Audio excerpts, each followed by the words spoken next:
พี่น้องมื้อนี้ก็มาสัมภาษณ์เฒ่าโกมอีกเทื่อหนึ่งพี่น้อง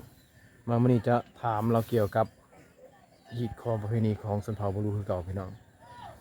สำหรับที่ถามมื้อนี้หันก็คือว่าเป็นหยังผู้หญิงเขตชนเผ่าบรูเวลาเฮ็ดงานดองงานรับปึกขึ้นเฮือนใหม่หรือว่างานหยังก็อยาพี่น้องถ้าเป็นงานเลี้ยงผู้หญิงเขาเจ้าก็บ่ได้แต่งกินแล้วก็บ่ได้รับแขกบ่ฮู้ว่าเป็นย้อนหยังพี่น้องก็บ่สมมุติมาฮอดเฮือนเราแหละพี่น้องเราจะอยู่ในนี่แหละสิเข้าไปสอบถามเบิ่งโอ้ยคือว่าเราลงมานอนเฮือนใหม่แล้วแหละพี่น้องแต่ก่อนนะเฮือนเรานอนอยู่หลังนี้พี่น้องนี่หลังตัวนี้ตะกี้เรานอนอยู่หลังนี้บัดนี้ลงมานอนอยู่หลังตัวหลุมหลังตัวหลุมนี่ก็ใส่แบบผ้าบัดเอามุงแบบสบายเลยนอนแบบชายสูทเลยเนาะมีแต่มานอนแต่กลางคืนตีกลางคืนก็เป็นนอนใครเป็นไงครับพ้นพระบ่ทางนั้นพระบ่ลายเป็นไหนเขามันล่มนี่บ่อยู่เลยเนาะแห้งมันเปียกหมดอ่ะมันบ่ลมเขาล่มนี่บ่อยู่มันอย่างนี้เราจะโอนเขาไปก่อนเขาเป็นใครเราบ่บ้านอนมื้อนี้สิมาถามเจ้ามื้อนี้ถามฮีตทองเจ้านี่แหละเกี่ยวกับว่าอันอยากถามความของใจ FC ก็จะถามนะอันเป็นหยังผู้หญิงอันเขตแท้เจ้านี่นะเขตชนเผ่าบรูนี่เวลากินดองบ่หรือว่างานละปืบบ่เขาจึงบ่แต่งกินเป็นย้อนหยังเป็นย้อนผิดฮีตบ่คันให้เขาแต่งหรือว่าจังได๋ฮีตหยังฮีตบ่ความหมายเขาถามนั่นคือผู้หญิงอยู่นะอันละแบงบ่ละปืบบ่อันผู้หญิงนี่คือตะเบิ่นตาจาเป็นหยังเฮ็ดกินนั่นแหละเฮ็ดกินกันแล้วแหละบ่เห็นเขาเฮ็ดจักเทื่อแล้วมันเป็นหยังเลยเขาผิดฮีตบ่คันให้เขาเฮ็ดบ่แม่นไปเฮ็ดบ่แม่นพี่เรียนเฮ็ดอันนี้เฮ็ดต่างเฮ็ดมันเฮ็ดคนต่างกันเลยบ่นี่ละทึงนี่มันคันแต่งก็เฮ็ดดองเลยก็มีแต่ผู้ชายมีแต่ผู้ชายฮับแขกกับผู้ชายผู้ชายบ่มีแต่ผู้ชายแล้วทางนี้มีแต่ผู้ชายบ่มีแต่ผู้หญิงนะทางนั้นมีแต่ผู้หญิงเฮ็ดแต่แกงดองนะเฮ็ดกินไปเฮ็ดกินแม่นคันเขตอื่นน่ะทั้งผู้หญิงทั้งผู้ชายแต่เขตไทยชนเผ่าบรูนี่ส่วนหลายจะผู้ชายล้วนๆผู้หญิงก็เขาเห็นส่วนหลายมีแต่เต้นอย่างเดียวถ้าเป็นงานมีแต่ฟ้อนแต่ม่วนเนาะแม่นฮับแขกคนนี่มีแต่ผู้ชายแต่มันย้อนหยังเป็นเฮาฮีตเฮาเคยถือไว้นี่บ่แบบนั้นบ่เคยนั้นเคยเฮ็ดเคยนั้นน่ะนี่นะอยากรู้จักรายละเอียดลีนี่เป็นย้อนอีสังแท้อันผู้หญิงเขาจังบ่แต่งกินเวลามีงานนะมันเป็นอะไรเฮ็ดของพระนี้เขาบ่เคยแต่บ่เคยบอกนี่บอกไปผู้ชายเด้อแสดงว่าฮีตเจ้านี่ต้องมองให้ผู้ชายโลดขับเป็นงานแม่นบ่ชายมดแต่งดองเฮ็ดงานแต่งหยังกันแล้วแบงแมงมันปึ๊บไหมว่าคันปึ๊บนี่ก็ผู้หญิงเอาผู้หญิงได้5-6คนมาหาพื้นหารัวนะหาพื้นให้ซื่อๆได้คันประเภทว่าประเภทลาบเห็ดก็เห็ดกินหยังแล้วบ่ได้ต้องให้ผู้ชายอย่างเดียวชายเดียวนั่นน่ะสมมุติเขาจากซอยเด้ได้บ่บ่ผิดแฮงบ่บ่แม่นผิดเขาบ่เคยเด้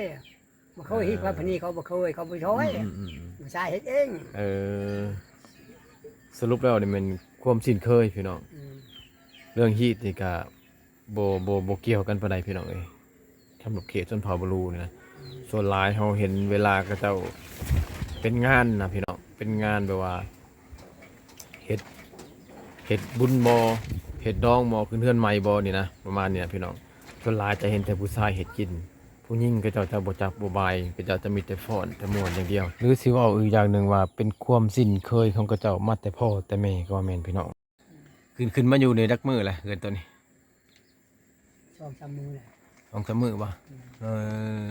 ลูกไผ่มายามบ่หรือว่าใดๆยามมือกับคืนนี้บัดเขาเจ้ากลับคืนแล้วเจ้าขึ้นไปบนนอนเรือนเก่าอันสาเหตุเรามานอนเรือนหลุมนี่บ่แม่นหยังพี่น้องคือลูกไผ่กับลูกชายน่ะมายามแหละพ่อเลยจำเป็นต้องได้ปลุกตูบน้อยนอนอยู่ได้พี่น้องอันนี้คือฮีตแท้ๆตัวนี้นะนี่ของเขาเจ้าแท้ได้พี่น้องนี่สมมติว่า ถาลูกชายเอาเมียน่ะพี่น้องสมมุติว่ามีเฮือนหลังใหญ่ก็อย่าพี่น้องต้องไปปลูกตูบน้อยๆให้พ่ออยู่นะสมมุติคือเฮือนหลังนั้นพี่น้องเป็นเฮือนหลังมากใหญ่ปานนั้นนะเวลาที่ว่าลูกชายก็จะเอาเมียนะก็เจ้าก็ต้องมาปลูกเฮือนหลังน้อยแบบนี้ให้พ่ออยู่คนเดียวนะพี่น้องสมมุติว่าคันแม่ย่างไก่พ่อกับแม่อยู่นี่ลูกจะอยู่เฮือนหลังใหญ่พี่น้องอันนี้คือฮีตของกระเจ้าถ้าบ่มีเฮือนแท้ๆก็เจ้าจะปลูกตูบน้อยๆซำคอไก่นี่พี่น้องให้พ่อได้นอนเท่านั้นนะอันตัวนี้เธอเป็นฮีตแท้ๆหมอนตัวลูกไผ่ลูกไผ่ลูกทรายมายามเลยต้องลงต้องออกจากเฮือนไปนอนบนไม้ร่นบ่บัดแต่งกินแต่งหยาเลยลูกทรายเห็ดในกินบ่หรือว่าเจ้าไปเห็ดให้เขากินอีกบ่เขาให้กินเขาให้กินเขาให้ย่อให้กินเขาอยู่เห็ดนี่ต้องผู้ชายเห็ดตีเนาะแม่นบ่ผู้ชายกับเมียเขาได้เขาส่งคนเขาได้กินตาม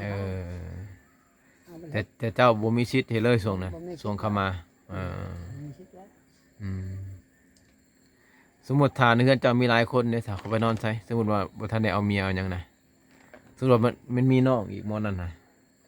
มันบ่ทันได้เอาเมียสมมุติว่าอ้ายมาเฮือนบัดนี้มันจะไปนอนบนอื่นคือกันบ่เรามาดูหน่อยเรามาดูไปนอนพี่อันนี้ก็คันเชื่ออะไรมีหลายสิ่งหลายอย่างพี่น้องที่ว่าแปลกประหลาดสำหรับฮิตของชนเผ่าบลูนี่นะพี่น้องมันบ่แม่นว่ามีแต่พ่อได้พี่น้องได้คือลูกชายแล้วผู้ที่เอาเมียมายามคือมายามเพิ่นอย่างนี้นะพี่น้องถ้าว่ามีน้องของผู้ที่เอาเมียนะบ่ทันได้สร้างครอบครัวก็จำเป็นต้องได้มาปลุกตูบอยู่ต่างหากได้พี่น้องได้คือแบบนี้นะนี่ต้องได้ปลุกตูบต่างหากอีกพี่น้องบ่แม่นว่าเจ้าจะอยู่หลังเดียวเลยได้พี่น้องเลยวันนี้ก็ที่ได้สัมภาษณ์คนที่2อีกพี่น้องอันนี้คือพ่อบ้านนานั่นแหละพี่น้องบ้านเจ้าบ่อันเป็นแต่ละฮีตเจ้าคือเวลาเฮ็ดดองเฮ็ดหยังนั่นก็เจ้าบ่ให้ผู้หญิงเฮ็ดกินมันผิดบ่หรือว่าใดบ่แม่นเพชรดอกแต่ผู้ชายเคยผู้ชายเฮ็ดความชินเคยติฉันเคยเป็นสมัยตะกี้แบบเคยมาแต่พ่อแต่แม่แม่นแหละยันว่าอันผู้หญิงไปบ่ายตอนจีนแต่ยังแลบ่ได้ผิดบ่ได้ผิดเคยแต่พ่อแม่เฮ็ดผู้ชายเฮ็ดมันมีแต่5พื้นหาพื้นให้แล้วมันบ่แม่นงานระปึบก็คือกันแม่นหมดงานระปึบบ้านรับแขกเขาจังได๋คือบ่ให้ผู้หญิงซะบ่รับแขกกับผู้ชายยังมีแต่นึ่งข้าวให้แขกกินแล้วก็โซลาเห็นแต่ม่วนแต่ฟอดเนาะผู้หญิงเนาะแม่นบัดตัวนี้อีกตัวนี้คือส่วนวานคือเตอร์เอาเมียมาเฮือนนี่ส่วนวันมีน้องเตอร์ที่ว่าบ่ทันได้เอาเมียนี่ก็นอนอยู่เฮือนนี่ได้บ่หรือว่าออกไปนอนบนใหม่เวลาเรามายามได้บ่ได้มาแล้วนี่พี่น้องอันนี้คือลูกชายของทพที่บ่สมบูรณ์สัมภาษณ์กินนี่พาครอบครัวมายามเฮือนแล้วเฮ็ดให้พ่อเฒ่าออกมานอนอยู่นี่อันนี้คือพ่อบ้านนะพี่น้องพ่อบ้านบ้านนาเอาพี่น้องสำหรับคลิปนี้ก็คำตอบก็มีเท่านั้นแหละพี่น้องที่ท่านจะเดินทางออกไปพักผ่อนเจอกันใหม่คลิปหน้าสำหรับคลิปนี้พี่น้องก็ฮู้คำตอบแล้วเกี่ยวกับฮิตของเพนีส่วนใดส่วนหนึ่งของพี่น้องชนเผ่าบลูเจอกันใหม่คลิปหน้าพี่น้องวัดสมบูรณ์ขอบใจที่ว่าท่านผู้ชมติดตามและก็เบิ่งคลิปวัดสมบูรณ์ขอบใจ